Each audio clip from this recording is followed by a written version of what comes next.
Hello everybody and welcome again to one of my step-by-step tutorials. Now this time I'm going to show you how to paint fur.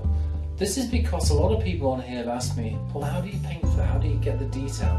I've always wanted to learn how to paint my own dog. So this is now your chance to have a go at painting fur. And to paint this little dog. This is Jin, by the way, a red fox Labrador. And so let's have a go at painting this together. Let me show you how I work in detailed layers to get to this kind of level of painting. So come and join me on Patreon and let's have a go at painting this lovely dog together. If they're not light enough, you can go over the top like that, and you can go over the top of each one, but very carefully, barely touching that paper. And go all the way around the plane as well.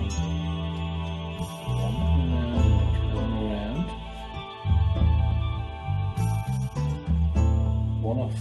There's another little point on that one, so I'll just bring that one around there. There, so again, see where it goes,